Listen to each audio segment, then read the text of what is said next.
Seri Pelangi di Langit Singosari. Bunga di Kaki Gunung Kawi. Audiobook, novel silat. Cerita, S. Mintarja.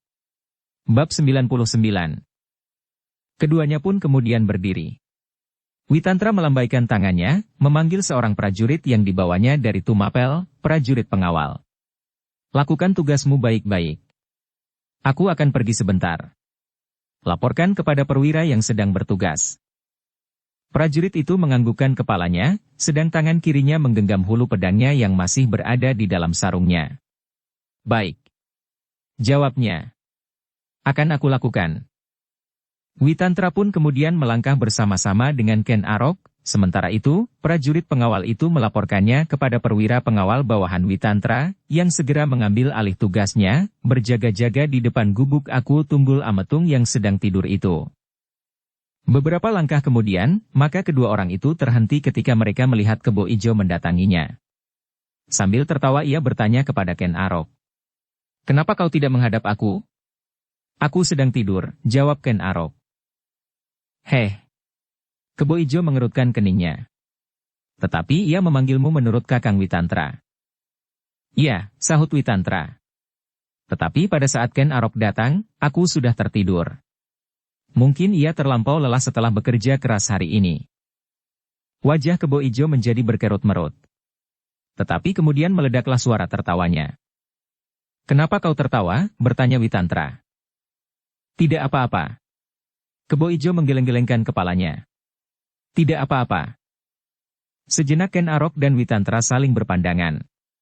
Namun kemudian mereka meneruskan langkah mereka tanpa menghiraukan anak yang masih saja tertawa-tawa itu.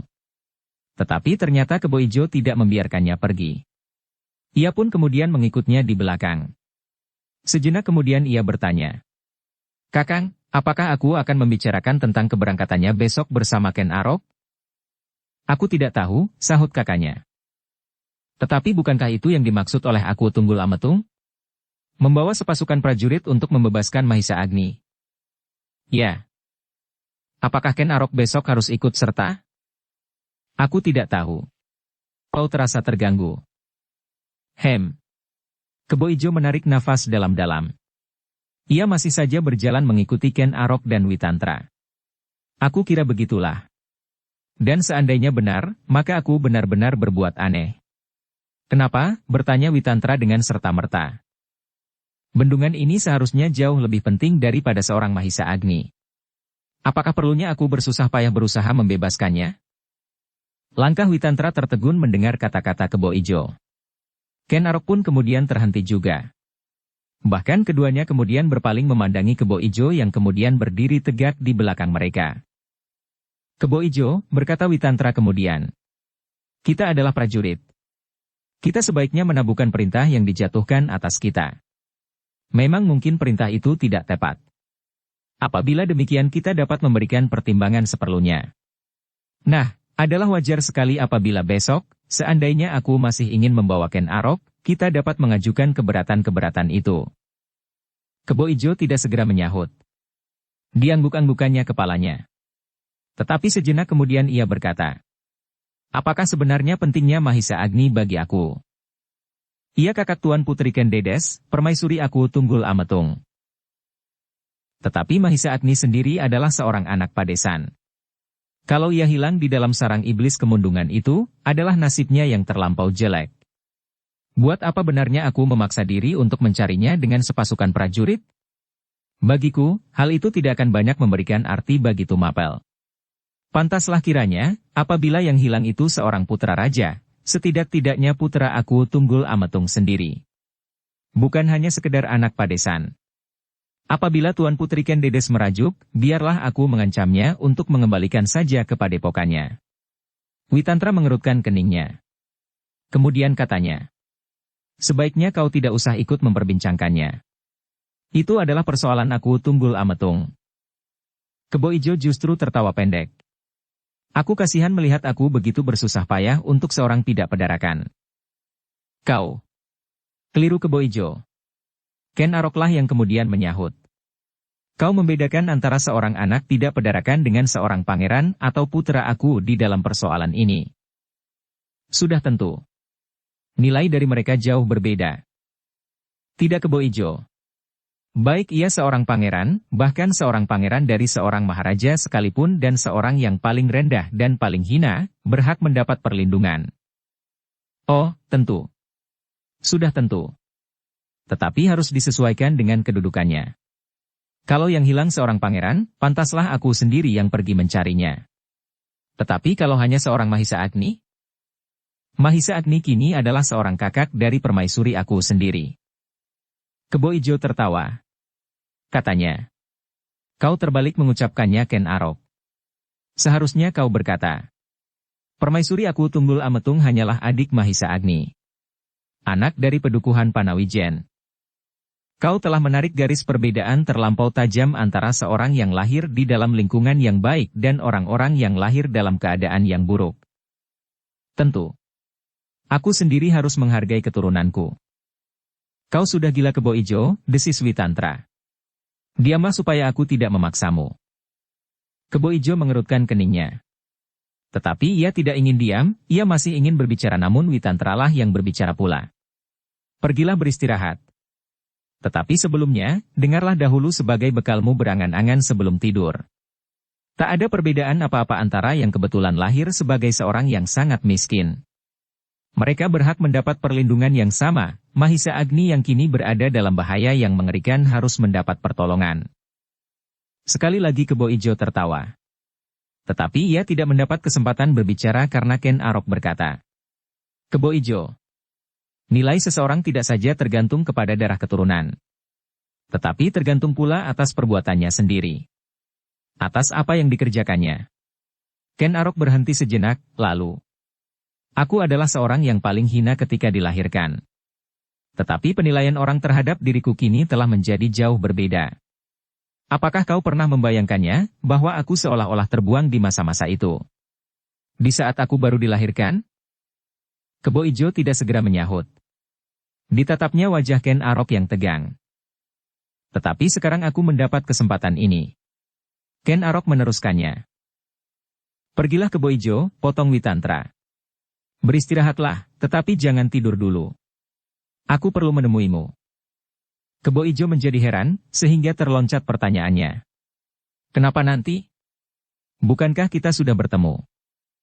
Adik seperguruan Witantra itu memang menjengkelkan sekali, sehingga Witantra menyahut agak keras. Aku perlu berbicara dengan kau seorang diri. Aku nanti ingin memberimu peringatan supaya kau tidak malu dilihat orang.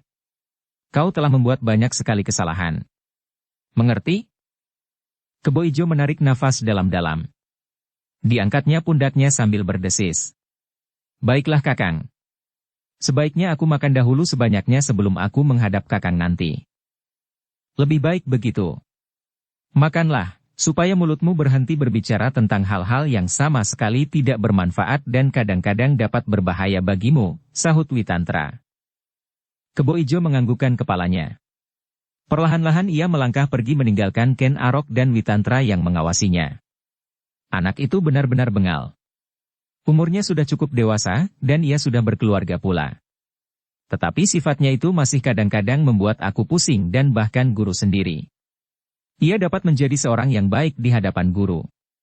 Tetapi kemudian penyakitnya itu datang lagi mengganggunya. Ken Arok menarik nafas dalam-dalam. Ternyata bahwa kakak seperguruannya ini pun telah dibuatnya pening. Apalagi orang lain. Tetapi bahwa kata-katanya terlampau sering melukai hati orang lain dan kadang-kadang tanpa terkendali itulah yang harus mendapat perhatian. Saudara-saudara seperguruannya dan kawan-kawannya yang dekat, yang telah mengerti akan tabiatnya, tidak akan menjerumuskannya ke dalam kesulitan, bahwa akan berusaha melindunginya, meskipun kemudian memberikan peringatan yang keras kepadanya. Tetapi orang-orang lain akan berbuat sesuai dengan kepentingan mereka masing-masing. Bahkan mungkin akan menjerumuskannya ke dalam kesulitan. Ken Arok tersadar ketika Witantra kemudian berkata, biarlah anak itu makan. Nanti aku akan memberinya peringatan. Mungkin aku perlu menakutinya dengan berbagai macam cara, atau mengancamnya. Mudah-mudahan kau berhasil, desis Ken Arok. Keduanya pun kemudian melanjutkan langkah mereka pergi ke tempat para prajurit sedang beristirahat dan makan. Ken Arok pun kemudian ikut pula makan bersama mereka. Tetapi Witantra agaknya sudah makan lebih dahulu di gubuknya. Ketika malam menjadi semakin dalam, maka Ken Arok dan Witantra pun kembali ke gubuk Aku Tunggul Ametung. Begitu mereka mendekat, maka terdengar suara Aku yang ternyata sedang terbangun. "Heh, apakah Ken Arok sudah datang?" "Hamba, tuanku," sahut pengawal. "Itulah Ken Arok sudah datang. Suruh ia masuk." "Hamba, tuanku. Aku harus sekali." Tetapi ketika pengawal itu hampir saja mengucapkan kata-kata untuk memberitahukan panggilan itu kepada Ken Arok, terdengar Ken Arok berdesis perlahan-lahan. "Aku sudah mendengarnya." Pengawal itu mengernyitkan alisnya, tetapi ia pun kemudian tersenyum tanpa mengucapkan sepatah kata pun. Ken Arok bersama Witantra kemudian melangkah masuk ke dalam gubuk yang rendah itu. Kemudian mereka duduk di atas tikar yang dibentangkan di atas batang-batang rumput yang sudah kering. "Kau baru datang?" bertanya Aku Tunggul Ametung. "Tidak, tuanku," jawab Ken Arok. "Hamba telah menghadap sejak lama." "Bohong. Aku berteriak-teriak memanggilmu." Yang selalu menyahut hanyalah para pengawal. Bahkan Witantra pun pergi pula. "Hamba berdua hanya sekedar berjalan-jalan di luar, tuanku," berkata Witantra. "Tetapi kalian tidak mendengar panggilanku." "Mungkin hamba berdua berjalan-jalan agak terlampau jauh. Agaknya kami lupa untuk mengingat-ingat waktu dan jarak, tuanku." Aku Tunggul Ametung mengerutkan dahinya. Kemudian katanya, "Aku ingin berbicara dengan kalian." Witantra dan Ken Arok hampir bersamaan menjawab, "Hamba, tuanku." Aku yang masih berada di pembaringannya itu menguap. Diusapnya matanya dengan jari-jarinya. Kemudian katanya, "Besok pagi aku akan meneruskan perjalananku. Aku harus menemukan Mahisa Agni supaya hidupku menjadi tenteram." Terbersit-desis di dalam dada Ken Arok. Ada juga kebenarannya apabila seseorang mengatakan bahwa Aku Tunggul Ametung hanya memikirkan dirinya sendiri, meskipun tidak sepenuhnya. Tetapi pada saat-saat tertentu maka dirinya sendirilah yang menjadi pusat segala persoalan. Tetapi tiba-tiba dikenangnya pada saat ia hampir hanyut didorong oleh arus banjir yang meluap ke susukan induk. Aku memang orang yang aneh. Apakah hatinya terlampau meledak-ledak sehingga kadang-kadang dirinya sendiri tidak mampu menguasainya? Ada beberapa persamaan sifat di antara Aku Tunggul Ametung ini dengan Kebo Ijo. Aku itu membentak. "Kenapa kalian diam saja?" Ken Arok dan Witantra terperanjat juga. Dan bersama-sama pula mereka menjawab, "Hamba, tuanku. Aku ingin mendapat kepastian apakah aku besok akan berangkat bersamamu, Ken Arok?" "Hamba menunggu perintah, tuanku," jawab Ken Arok. "Tetapi apabila diperkenankan hamba ingin mengajukan pertimbangan untuk itu." "Apa pertimbanganmu?" "Langit sudah menjadi semakin tebal dilapisi oleh air, tuanku. Hujan pasti akan semakin turun, sedang bendungan itu masih belum siap sama sekali, meskipun sebagian terbesar telah selesai dan bahkan telah dapat diselamatkan dari banjir yang pertama. Tetapi hamba masih selalu dicemaskannya. Apabila datang banjir yang lebih besar lagi, maka bendungan itu akan mengkhawatirkan. Apakah kau sudah membuat parit-parit untuk menyalurkan air seperti yang kau rencanakan? Apabila air terlampau tinggi-tinggi maka air akan mengalir lewat parit-pari yang dangkal itu sehingga mengurangi tekanan yang mendorong bendungan itu." "Belum tuanku." Kenapa belum? Apakah kau menunggu bendunganmu pecah?" "Baru hari ini kami merencanakannya. Seandainya rencana itu dikerjakan, maka baru besoklah hamba mulai." "Oh, kalian bekerja seperti siput. Kenapa tidak kau mulai malam ini?" Ken Arok menarik nafas dalam-dalam. Tetapi diberanikannya juga menjawab, "Orang-orang Panawijen dan para prajurit Tumapel telah terlampau letih, tuanku." Aku mengerutkan keningnya. Lalu katanya, "Jadi bagaimana dengan kau? Apakah kau tidak jadi pergi besok?" "Seandainya hamba diperkenankan, hamba ingin menyelesaikan bendungan ini saja. Bukan karena hamba tidak sanggup untuk melakukan perintah, tuanku, tetapi hamba hanya sekedar memberikan pertimbangan." "Apakah kau takut bertemu dengan Kebo Sindet?" Dada Ken Arok tersirap mendengar pertanyaan itu. Seandainya yang bertanya bukan Aku Tunggul Ametung, maka orang itu akan ditantangnya berlomba untuk menangkap Kebo Sindet. Meskipun Ken Arok tahu bahwa Kebo Sindet bukanlah seorang yang dapat dianggapnya seperti orang-orang kebanyakan. Bahkan pada saat Mahisa Agni hilang, Ken Arok tahu pasti bahwa ia tidak dapat mengalahkannya, meskipun pada saat itu ia tidak terbunuh oleh iblis-iblis dan kemundungan kakak beradik. Tetapi tanpa diketahuinya sendiri, ia kini merasa bahwa ia akan mampu menghadapinya, menghadapi Kebo Sindet seorang lawan seorang. Tetapi kepada Aku Tunggul Ametung, sambil menahan hati, Ken Arok menjawab. Ampun, tuanku. Seandainya, tuanku memerintahkan hamba untuk pergi mencari Mahisa Agni, maka hamba pasti akan berangkat. Untuk memenuhi perintah, maka seorang prajurit tidak boleh mengenal takut, meskipun seandainya ada juga perasaan itu di dalam dadanya. Karena itu, maka hamba akan melakukan segala perintah, tuanku, apapun yang akan terjadi atas diri hamba. Hamba sama sekali tidak memikirkan diri hamba sendiri, melainkan harapan yang telah dipupuk, selapis demi selapis di dalam dada orang-orang Panawijen, seperti selapis demi selapis berunjung yang disusun untuk membentuk bendungan itu, jangan sampai hanyut bersama banjir. Tetapi apabila tuanku menghendaki lain, maka hamba pasti akan menjalankannya. Aku Tunggul Ametung mengerutkan keningnya. Kemudian diangguk-anggukannya kepalanya. Katanya, aku percaya bahwa kau tidak akan mengenal takut. Tetapi pendapatmu benar juga. Bendungan ini memang memerlukan perhatian. Aku itu berhenti sebentar, lalu. Sebenarnya tanpa kau pun pasukanku telah cukup kuat. Seandainya Kebo Sindet mempunyai beberapa orang pengikut di dalam sarangnya, Witantra dan para pengawal pasti akan mampu berhadapan dengan orang-orang itu, sedang Kebo Sindet sendiri harus berhadapan dengan aku. Dengan Aku Tumapel. Sekali lagi dada Ken Arok berdesir. Tetapi yang ada di dalam hatinya adalah kesan yang lain. Ternyata aku dapat mengerti juga keterangannya, dan bahkan membenarkannya. Ken Arok, berkata aku. Besok pada saat matahari terbit, aku akan meninggalkan bendungan ini. Aku serahkan semuanya di sini kepadamu. Bendungan ini dan taman yang mengalami kerusakan-kerusakan kecil itu. Pada saatnya, taman itu harus siap. Aku ingin menghadiahkannya kepada istriku. Aku mengharap bahwa aku akan dapat menghadiahkannya sekaligus, taman itu dan kakaknya yang hampir membuatnya gila. Ken Arok menarik nafas dalam-dalam. Ketika ia berpaling memandangi wajah Witantra, maka Witantra itu pun mengangguk kecil. Lakukanlah pekerjaanmu sebaik-baiknya Ken Arok. Sekarang pergilah, aku akan segera tidur, supaya besok aku akan dapat bangun pada waktunya. Aku diam sejenak, kemudian kepada Witantra ia berkata. Kau pun harus menyiapkan pasukan kecilmu itu Witantra. Supaya besok pada saat matahari terbit, kita akan dapat berangkat segera. Hamba, tuanku. Segala titah, tuanku akan hamba lakukan sebaik-baiknya. Sekarang kalian boleh pergi. Ken Arok dan Witantra membungkukkan kepalanya bersama-sama sambil berkata hampir bersamaan pula. Hamba, tuanku. Keduanya pun kemudian pergi meninggalkan gubuk Aku Tunggul Ametung.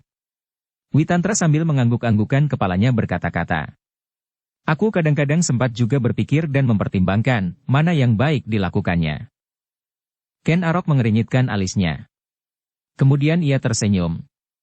Ya. Aku kadang-kadang memang aneh. Witantra menarik nafas dalam-dalam. Aku yang memang aneh atau karena kita telah kejangkitan penyakit kebo ijo itu. Ken Arok ini tidak hanya sekedar tersenyum, tetapi ia tertawa. Dan Witantra pun tertawa pula. Katanya kemudian. Sudahlah. Sudah terlampau malam untuk berjalan-jalan. Sedang besok kita akan melakukan tugas kisah masing-masing. Aku masih harus menemui kebo ijo malam ini, dan memberinya peringatan-peringatan. Aku akan memberinya banyak pesan agar ia tidak terjerumus ke dalam kesulitan karena kata-katanya dan mungkin sikapnya yang berlebih-lebihan. Ya, sebaiknya kau memberinya pesan. Aku kadang-kadang mendapatkan kesulitan, karena kebo ijo benar-benar sukar dikendalikan. Pada saat ia datang ke tempat ini, aku sudah harus melayaninya bermain-main. Untunglah pada saat itu gurumu datang tepat pada waktunya. Aku mendengar pula. Kebo ijo sendiri berkata kepadaku, meskipun tidak lengkap. Aku kadang-kadang menjadi segan untuk menegurnya terus-menerus seperti kanak-kanak. Aku segan juga kepadamu dan kepada gurumu. Aku takut menyinggung perasaanmu dan perguruanmu. Witantra tertawa.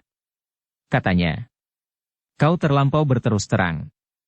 Aku senang mendengarnya. Demikian seharusnya supaya kita tidak menyimpan terlampau banyak persoalan. Tentang Kebo Ijo, aku titipkan kepadamu. Aku yakin kau dapat mengatasinya. Aku akan berpesan pula kepadanya, bahwa kau akan menjadi penggantiku dan pengganti guru di sini.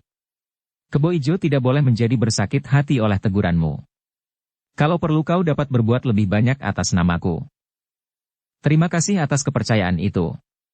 Tetapi aku kira, ia akan menjadi baik kalau kau menganyamnya, sehingga aku tidak perlu berbuat apa-apa lagi.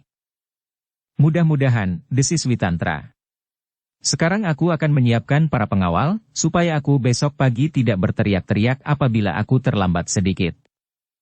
Keduanya pun kemudian segera berpisah. Witantra pergi menemui para pengawal yang dibawanya dari Tumapel. Besok mereka harus bersiap tepat pada saatnya. Kemudian di dalam gubuknya Witantra menunggu kedatangan Kebo Ijo untuk menemuinya. Sementara itu Ken Arok masih juga berjalan-jalan mengelilingi gubuk-gubuk yang sudah menjadi semakin lama semakin sepi. Malam menjadi semakin lama semakin dalam. Di kejauhan terdengar belalang berderik-derik bersahut-sahutan di atas rumputan yang masih basah. Angin yang dingin bertiup perlahan-lahan. Ketika Ken Arok menengadahkan wajahnya ke langit, hatinya menjadi berdebar-debar. Ternyata mendung di langit masih juga mengalir berurutan meskipun tidak terlampau tebal, seperti noda-noda raksasa yang bergeser di permukaan wajah malam yang gelap. Meskipun demikian satu-satu bintang tampak berkeredipan di sudut-sudut langit yang tidak disaput oleh awan yang kelabu. Ken Arok menarik nafas dalam-dalam menghirup udara yang sejuk. Dipandanginya padang karautan yang seakan-akan tidak bertepi, menjorok ke dalam kelam yang pekat. Tiba-tiba Ken Arok tertegun sejenak. Ternyata langkahnya telah membawanya terlampau jauh. Di hadapannya, di dalam kesamaran malam, dilihatnya pertamanan yang sedang dibangunnya. Kakiku telah membawa aku kemari. Tetapi Ken Arok tidak segera kembali. Dilanjutkannya langkahnya. Dilihatnya pertamanannya yang mengalami beberapa kerusakan. Tanah yang longsor di pinggir susukan induk, beberapa macam tanaman telah terendam air, dan pagar batu yang miring karena tanah yang bergeser akibat dorongan air yang keras. Taman ini perlu diperbaiki, desisnya. Tetapi Ken Arok memusatkan segenap perhatiannya pada waktu yang dekat kepada bendungannya. Mungkin besok atau lusa banjir akan datang lagi. Sejenak Ken Arok duduk di atas pagar batu merenungi malam yang gelap dan dingin. Sekilas-sekilas terbang kembali di dalam ingatannya, masa-masa lampaunya di padang karautan ini, selagi ia masih hidup sebagai hantu yang menakutkan. Ken Arok menarik nafas dalam-dalam. Dalam sekali. Nasibmu memang terlampau baik Ken Arok, suara itu terngiang di telinganya. Suara Bango Samparan. Persetan. Ken Arok menggeram. Aku sama sekali tidak mau diganggunya lagi. Bukan karena aku tidak mengenal terima kasih. Aku akan bersedia memberinya bantuan untuk hidupnya sehari-hari. Tetapi caranya berpikir akan dapat menyesatkan aku lagi. Aku sudah mencoba untuk hidup seperti manusia biasa. Bukan seperti hantu di padang ini, yang hanya berlindung dari terik matahari di dalam semak-semak dan gerumbul-gerumbul perdu dan berlindung di bawah hujan di pereng-pereng kali. Dada Ken Arok menjadi berdebar-debar. Sambil menggeleng-gelengkan kepalanya ia mencoba mengusir pikiran yang mengganggunya itu. Aku tidak akan mau diganggunya lagi dengan pikiran-pikiran yang gila itu, desis Ken Arok kemudian sambil berdiri. Aku harus bekerja keras untuk menyelesaikan bendungan dan taman ini. Perlahan-lahan Ken Arok kemudian melangkahkan kakinya lagi, meninggalkan pertamanan itu, kembali ke gubuknya. Malam telah menjadi semakin larut, dan bintang-bintang telah jauh berkisar dari tempatnya.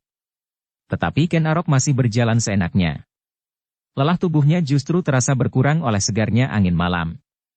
Tetapi lambat laun matanya menjadi terlampau berat, dan mulutnya pun mulai menguap. Aku harus beristirahat. Besok aku akan mulai dengan kerja yang lebih keras. Ken Arok itu pun kemudian mempercepat langkahnya, seolah-olah ia takut bahwa ia akan kehabisan sisa-sisa malam.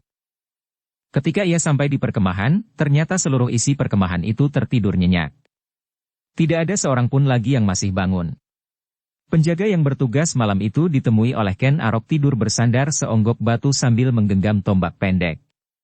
Sedang kawannya tidak jauh daripadanya, tidur mendekur di tanah yang basah. Ken Arok berdesah. Mereka terlampau lelah. Karenanya maka Ken Arok tidak sampai hati untuk membangunkannya. Tetapi dengan demikian Ken Arok sendiri tidak segera pergi ke gubuknya untuk tidur. Sepi malam telah mencengkamnya untuk tetap bangun betapa matanya terasa terlampau berat. Dan bahkan akhirnya ia memutuskan untuk tidur saja di luar, di atas berunjung-berunjung bambu di dekat para penjaga yang sedang tidur itu. Ken Arok tidak tahu betapa lama ia tertidur. Tetapi tiba-tiba ia terbangun. Layap-layap ia mendengar sesuatu di kejauhan di bawah silirnya angin malam menyentuh lubang telinganya. Ternyata telinga Ken Arok adalah telinga yang terlampau tajam. Yang seolah-olah dirangkap oleh ilmu Sabta Pangrungu.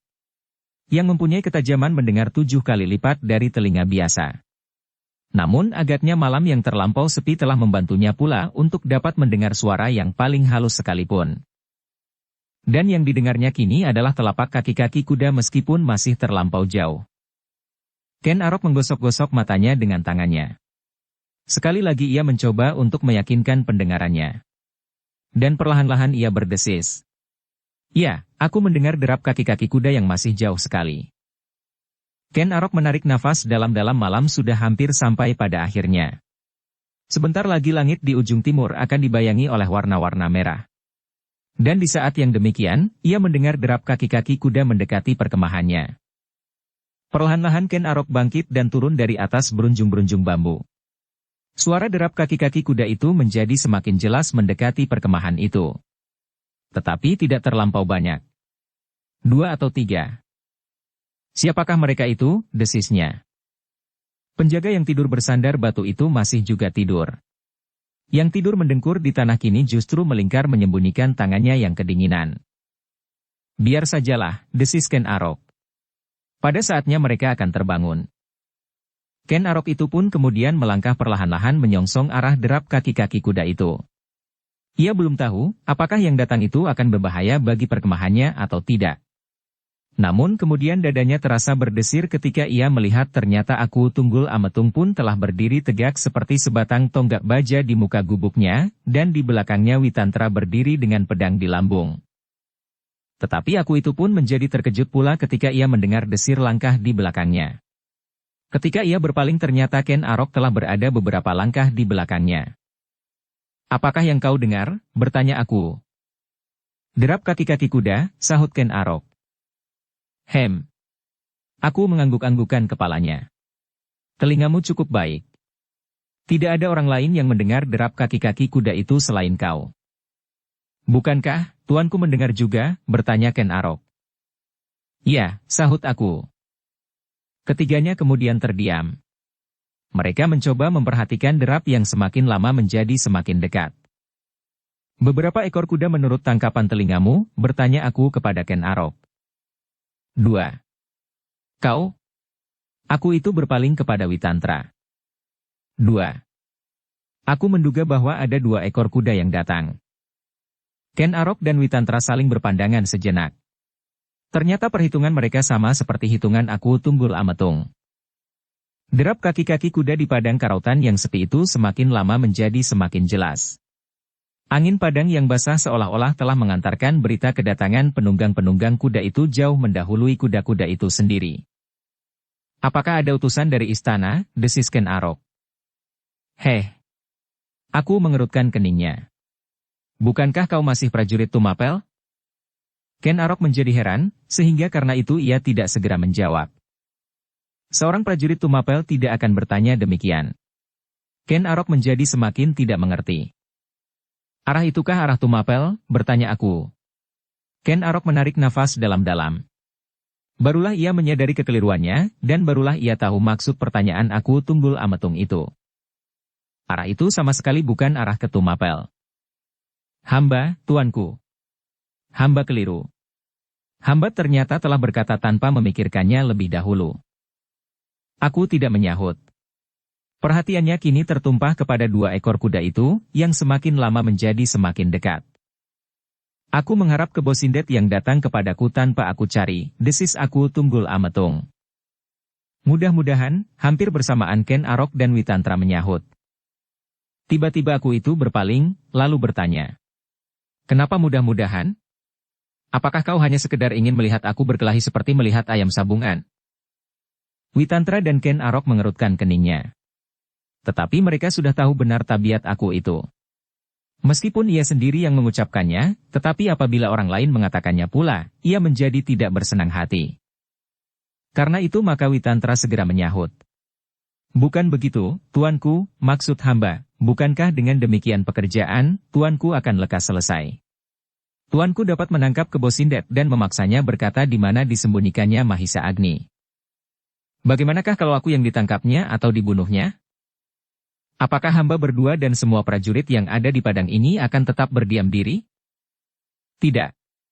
Tidak, tiba-tiba aku itu berteriak. Kau sangka aku tidak mampu melawannya sendiri? Kau sangka bahwa orang-orang macam kalian ini dapat menyelamatkan aku? Aku sendiri mampu berbuat apa saja. Witantra menundukkan kepalanya. Bukan karena ngeri, tetapi ia menyembunyikan bibirnya yang tersenyum. Katanya. Hamba, tuanku. Aku menarik nafas dalam-dalam. Kemudian menggeram. Kalian tidak usah membangunkan mereka yang sedang tidur. Hamba, tuanku.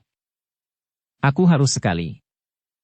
Aku akan melihat, siapakah yang datang itu. Kemana, tuanku akan pergi? Aku Tunggul Ametung tidak menjawab. Dengan tergesa-gesa ia melangkah menyongsong ke arah derap kaki-kaki kuda yang menjadi semakin dekat. Tuanku.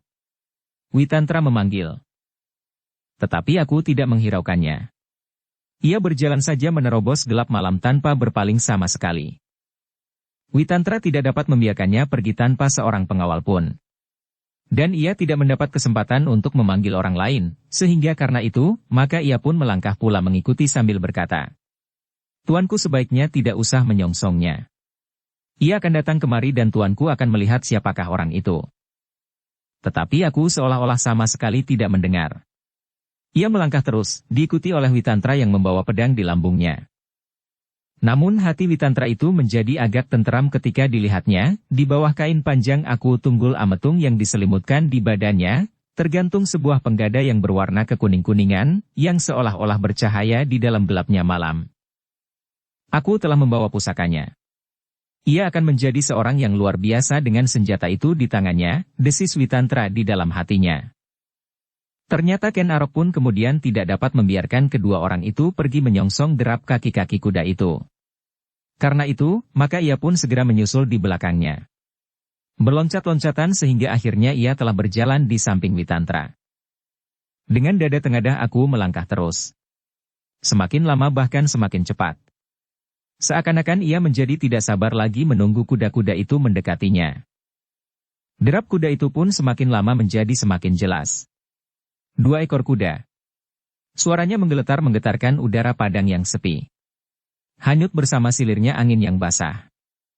Aku Tunggul Ametung itu akhirnya berhenti. Ia berdiri tegak bertolak pinggang. Ia kini sudah mendapat keyakinan arah derap kaki-kaki kuda itu. Karena itu ia tidak perlu maju lagi. Sebentar lagi kuda-kuda itu akan lewat tepat di mukanya. Dan seandainya yang menunggang kuda itu Kebo Sindet, maka ia harus menghentikannya dan menangkapnya. Aku tidak boleh mempergunakan pusaka ini, desisnya. Witantra yang tidak begitu jelas mendengar desis itu melangkah maju dan bertanya. Apakah yang tuanku katakan? Aku berpaling. Jawabnya. Aku tidak berbicara kepadamu? Apakah tuanku maksudkan, tuanku berbicara dengan Ken Arok?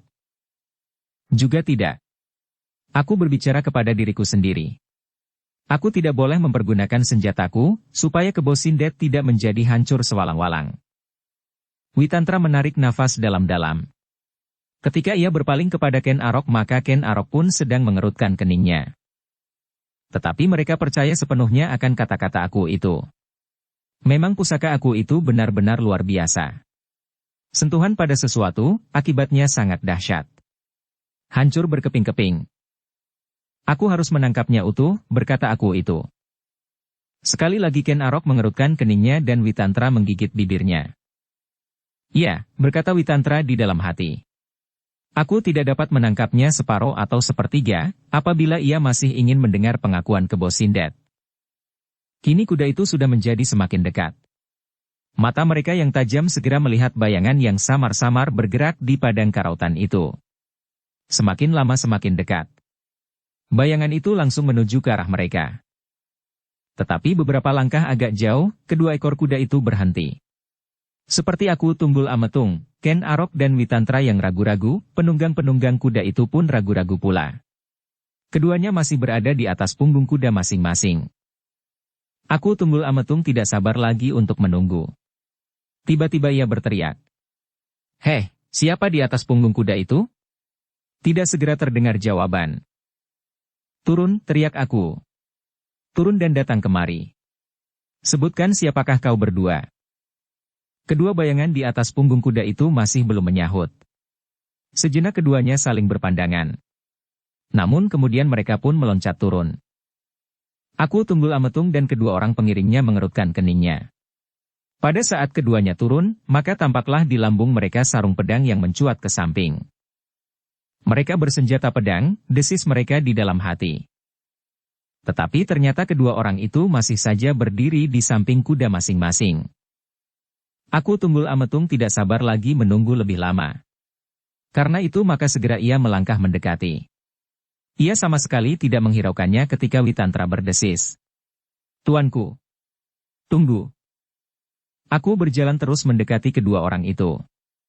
Witantra dan Ken Aroklah yang kemudian meloncat di sampingnya, di kiri dan di kanan tanpa berjanji. Siapa kau? Bertanya Aku Tunggul Ametung. Terdengar salah seorang dari mereka berkata. Apakah hamba berhadapan dengan, tuanku aku? Ya, sahut Aku Tunggul Ametung. Akulah, Aku Tunggul Ametung. Oh, desis salah seorang dari kedua orang itu. Kemudian dengan langkah yang pendek, salah seorang dari mereka menyongsong Aku Tunggul Ametung itu. Dengan hormatnya ia menganggukkan kepalanya dalam-dalam. Dada aku menjadi berdebar-debar. Kini jarak mereka menjadi lebih pendek. Dan aku telah melihat bentuk orang yang sedang mengangguk kepadanya itu. Heh, siapa kau? Hamba, Mahisa Agni. Heh. Aku terperanjat meskipun bentuk Mahisa Agni itu sudah membuat aku berdebar. Juga Witantra dan Ken Arok tidak kalah terkejut pula. Bahkan terasa dada mereka berdesir dan kemudian berdebar-debar. Sejenak mereka diam mematung. Tetapi sejenak kemudian Aku Tunggul Ametung meloncat maju. Dicengkamnya pundak Mahisa Agni dan diguncang-guncangkannya. Katanya, Heh, kau masih hidup? Seperti yang, tuanku lihat. Dan kau masih dapat melepaskan dirimu dari tangan Kebo Sindet yang gila itu? Hamba, tuanku. Aku harus sekali. Siapa yang menolongmu heh? Bertanya aku itu tiba. Mahisa Agni menjadi ragu-ragu sejenak. Gurunya berpesan kepadanya supaya ia tidak menyebut-nyebut namanya. Gurunya tidak ingin menimbulkan kenangan lagi bagi putrinya, apalagi dalam keadaan yang paling sulit di masa-masa mendatang. Siapa heh? Siapa setan? Genduo atau dewa-dewa dari langit? Tuanku, berkata Mahisa Agni kemudian. Yang menolong hamba adalah guru kuda sempana. Empu Sada. Heh, sekali lagi Aku Tunggul Ametung terperanjat. Juga Witantra dan Ken Arok terperanjat pula. Jadi orang itu telah benar-benar menyesali perbuatannya, bertanya aku. Hamba, tuanku. Aku harus sekali. Aku Tunggul Ametung mengangguk-angguk. Tetapi tiba-tiba ia berteriak. Heh, kenapa kau tidak menunggu aku? Kenapa kau lari lebih dahulu dari tangan Kebo Sindet sebelum aku datang heh? Mahisa Agni terkejut mendengar pertanyaan itu. Sejenak ia diam mematung, dan bahkan dipandanginya Witantra dan Ken Arok berganti-ganti, seolah-olah ia ingin mendapat penjelasan dari pertanyaan Aku Tunggul Ametung itu. Tetapi Witantra dan Ken Arok itu pun tidak dapat berbuat apa-apa selain saling berpandangan pula. Kenapa? Kembali terdengar suara Aku Tunggul Ametung. Mahisa Agni masih berdiri mematung. Ia menjadi ragu-ragu untuk menjawab. Kenapa kau tidak menunggu aku membebaskanmu? Kenapa Empu Sada heh? Mahisa Agni menjadi semakin tidak mengerti. Karena itu ia masih saja berdiri mematung. Kau tidak memberi kesempatan kepadaku, berkata aku itu kemudian. Bukan kau, tetapi Empu Sada itu tidak memberi kesempatan kepadaku untuk menunjukkan bahwa aku pun mampu melakukannya. Tidak perlu orang lain. Ken Dedes harus yakin bahwa aku dapat berbuat seperti yang diingininya, membebaskan Mahisa Agni dan membunuh Kebo Sindet. Tetapi kesempatan itu kini sudah tertutup. Mahisa Agni masih berdiri saja sambil berdiam diri. Ia masih ragu-ragu, bagaimana ia harus menanggapi pikiran aku Tunggul Ametung yang aneh itu. Heh, kenapa? Kenapa kau diam saja? Aku itu kemudian berteriak. Apakah Empu Sada menganggap aku sama sekali tidak berdaya untuk bertindak atas Kebo Sindet itu? Itu suatu penghinaan bagi aku Tunggul Ametung? Mahisa Agni menarik nafas dalam-dalam. Samar-samar ia kini dapat menangkap perasaan aku yang kecewa, karena seolah-olah ia tidak mampu melepaskannya. Aku ingin menunjukkan kepada Ken Dedes bahwa ialah yang berhasil melepaskan Mahisa Agni dari tangan Kebo Sindet. Tetapi yang kemudian menggetarkan dada Mahisa Agni bukanlah sikap aku Tunggul Ametung itu sendiri. Namun dengan demikian ternyata kepadanya, bahwa selama ini Ken Dedes selalu berusaha agar aku membebaskannya dari tangan iblis dari kemundungan itu. Dan sebelum aku itu berteriak lagi, Mahisa Agni mencoba untuk menjawab. Ampun, tuanku. Sebenarnya lah bahwa, tuanku mempunyai kemampuan lebih dari Empu Sada.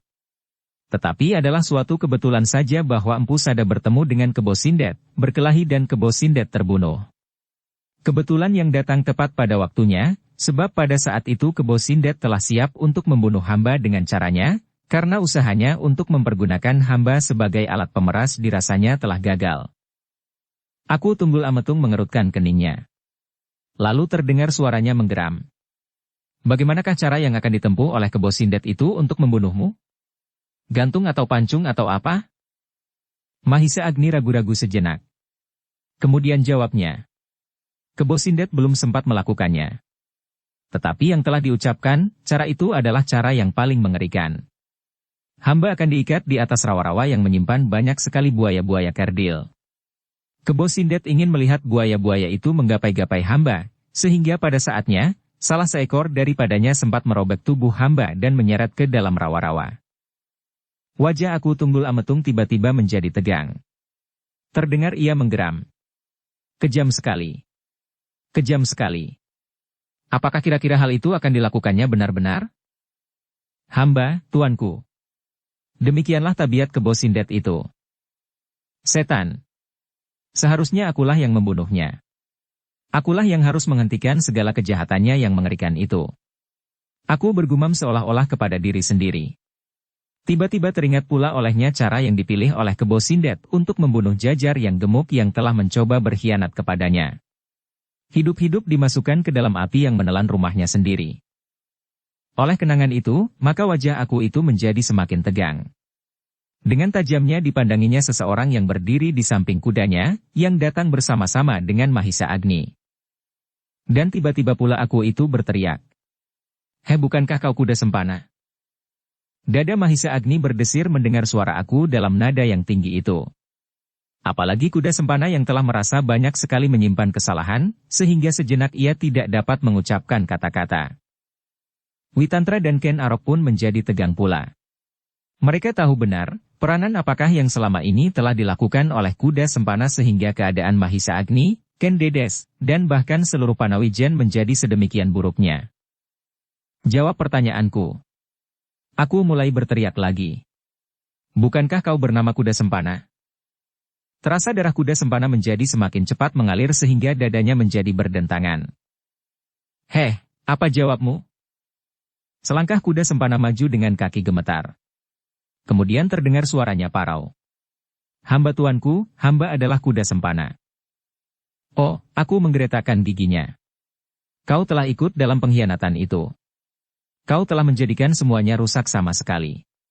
Dan sekarang kau masih berani menampakkan dirimu setelah kau lari dari istana tanpa menjalani hukuman yang aku jatuhkan kepadamu atas permintaan permaisuriku.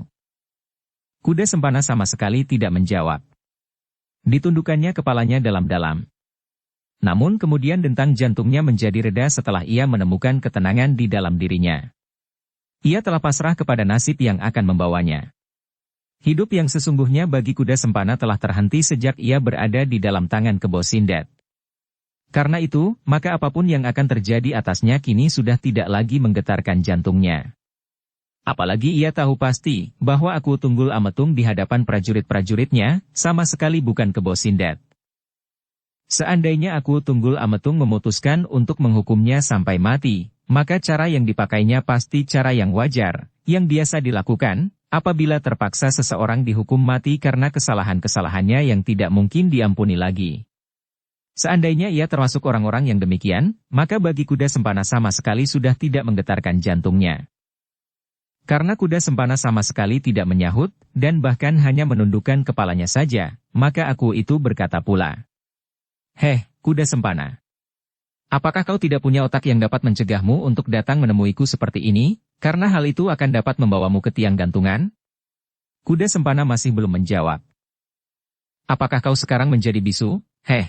Setelah kau menjadi pengikut Kebo Sindet, bukankah kau ikut serta mencoba memeraskan Dedes dengan mempergunakan jajar yang gemuk itu, dan bahkan kau ikut berkelahi dan membunuh beberapa orang yang dipergunakan oleh jajar yang gemuk itu untuk menjebak Kebo Sindet? Kuda sempana semakin menundukkan kepalanya dalam-dalam. Aku ternyata tahu semua yang telah dilakukan. Dan kau ikut pula mengikat jajar yang gemuk itu di rumahnya yang sedang terbakar? Kuda sempana sama sekali tidak berani mengangkat wajahnya. Ditatapnya saja rumputan yang basah oleh sisa-sisa air hujan yang seperti dicurahkan dari langit. Nah, sekarang kau datang menyerahkan dirimu. Hukuman lipat 10 dari yang seharusnya. Kau harus menanggung segala macam kesalahan yang dilakukan oleh Kebo Sindet pula. Aku itu berhenti sejenak. Sayang bahwa hukuman gantung hanya dapat dilakukan 1 kali atas seseorang.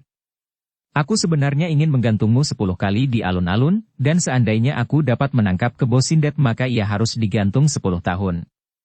Tetapi sayang sekali bahwa kau hanya dapat melakukan hukuman itu 1 kali, lalu mati. Betapapun juga dada kuda sempana terasa tersentuh oleh kata-kata aku. Meskipun kedengarannya aneh, namun ternyata aku mencoba untuk mencurahkan segala macam perasaannya. Kemarahan, kejengkelan, kekecewaan dan segala macam perasaan. Heh, apa katamu kuda sempana? Kuda sempana tidak menyahut. Mulutnya serasa terbungkam dan ia memang sama sekali kehilangan nafsu untuk menjawab, apalagi membela diri, untuk mendapat pengampunan. Terasa menyesak di dadanya, pengakuan atas segala macam kesalahan yang telah dilakukannya, sejak ia masih menjadi seorang pelayan dalam, sejak Ken Dedes masih seorang gadis desa. Sekilas terbayang kembali usahanya yang pertama kali untuk memaksa Ken Dedes mengikutinya ke Tumapel, melakukan cara yang memang dapat ditempuh. Kawin lari sampai mereka mempunyai anak, dan orang tua gadis itu terpaksa mengakunya sebagai seorang menantu. Tetapi ternyata Ken Dedes tidak mau dan bahkan Mahisa Agni berhasil pula menggagalkannya, untuk melarikan saja gadis itu. Cara yang dapat ditempuhnya pula untuk mendapatkan Ken Dedes. Tetapi semuanya itu telah gagal. Sehingga ia terpaksa mengelabui Aku Tunggul Ametung dan rasanya ia telah berhasil mengambil Ken Dedes dari Panawijen. Tetapi sekali lagi ia gagal dan bahkan ia harus menjalani hukuman yang paling hina. Akhirnya ia menjadi semakin jauh tersesat. Semakin jauh. Tanpa disadarinya ia telah terdampar di kemundungan, di sarang iblis yang paling mengerikan. Kakak beradik Kebo Sindet dan Wong Sarimpat. Kuda sempana menggigit bibirnya. Adalah wajar sekali bahwa sekarang Aku Tunggul Ametung menghadapkannya pada hukuman yang paling berat yang dapat diberikan kepadanya. Tetapi pada itu, dalam kediamannya, ia mendengar suara Mahisa Agni. Ampun tuanku Aku Tunggul Ametung. Hamba ingin memohon, agar tuanku sudi mempertimbangkannya kuda sempana telah melakukan banyak sekali kesalahan, bahkan sudah mendekati bentuk-bentuk kejahatan. Tetapi ia sudah menjalani hukumannya, jauh lebih berat dari hukuman yang dapat tuanku berikan. Hukuman yang lebih berat dari hukuman mati. Heh, kau sudah gila pula Mahisa Agni, potong Aku Tunggul Ametung. Kaulah yang seharusnya minta kepadaku hukuman yang paling berat atasnya. Atas namamu sendiri dan atas nama adikmu, Ken Dedes. Sekarang, agaknya kau ingin minta kepadaku untuk memberikan hukuman atas kuda sempana. Benar begitu? Hamba tuanku. Sebenarnya hamba memang telah melihat, betapa ia menjalani hukumannya di kemundungan. Kau sudah benar-benar gila agaknya. Bukankah di Kemundungan Kuda Sempana telah menjadi salah seorang pengikut Kebo Sindet yang paling setia? Ampun tuanku, itulah yang akan hamba katakan. Di Kemundungan Kuda Sempana telah menjalani hukuman mati meskipun ia masih hidup. Ia telah melepaskan diri dari kepentingan kemanusiaannya. Tidak atas kehendak sendiri, dengan ikhlas melepaskan kepentingan-kepentingan diri dan kehendak diri sendiri, tetapi ia telah dipaksa oleh keadaan di sekitarnya. Aku Tunggul Ametung mengerutkan keningnya katanya. Apakah kau sedang mengigau? Ampun tuanku. Sebenarnya lah demikian. Coba katakan, apakah yang sudah terjadi atasnya di Kemundungan? Apakah Kuda Sempana tidak menjadi kepala dari pengikut-pengikut Kebo Sindet? Kebo Sindet adalah seorang yang melakukan segala macam kejahatannya seorang diri sepeninggal adiknya Wong Sarimpat. Kemudian kedudukan Wong Sarimpat telah diganti oleh Kuda Sempana. Tidak tuanku. Kuda Sempana tidak lebih baik kedudukannya dari kuda tunggangan Kebo Sindet yang sekarang hamba pakai. Ia sudah kehilangan segala-galanya. Hidupnya memang telah terhenti perlahan-lahan sehingga sampai suatu saat, ia menjadi beku seperti segumpal batu yang mati, yang dapat diperlakukan apa saja. Aku Tunggul Ametung mengerutkan keningnya. Tampaklah keraguan-raguan memancar di wajahnya. Sekali dipandanginya wajah Kuda Sempana tajam-tajam, lalu pandangan matanya berpindah ke wajah Mahisa Agni. Bahkan kemudian dipalingkannya mukanya kepada Witantra dan Ken Arok seakan-akan minta pertimbangan daripadanya. Tetapi Witantra dan Ken Arok tidak menunjukkan kesan apapun di wajahnya, selain keraguan-raguan pula. Tetapi yang berkata demikian adalah Mahisa Agni. Orang yang seharusnya paling mendendam kepada Kuda Sempana, sehingga mau tidak mau aku harus mempertimbangkannya. Agni, berkata aku. Apakah sikapmu itu dipengaruhi oleh jasa yang telah diberikan kepadamu dari Empu Sada yang kebetulan adalah guru Kuda Sempana? Mahisa Agni mengerutkan dahinya. Kemudian jawabnya. Sebagian memang benar tuanku. Empu Sada telah menolong hamba melepaskan diri dari tangan iblis Kemundungan itu. Empu Sada pun minta pula kepada hamba, menyampaikan permohonan maafnya untuk muridnya yang sesat. Tetapi pengalaman Kuda Sempana telah mengajar kepadanya, bahwa apa yang telah dilakukannya itu ternyata suatu kesalahan yang sangat besar. Mudah-mudahan ia telah benar-benar menjadi seorang yang baik, yang menyesali semua perbuatannya lahir dan batin dan tidak akan mengulanginya lagi. Sorot mata aku Tunggul Ametung tiba-tiba menyambar wajah Mahisa Agni dengan tajamnya. Selangkah ia maju sambil berkata keras-keras.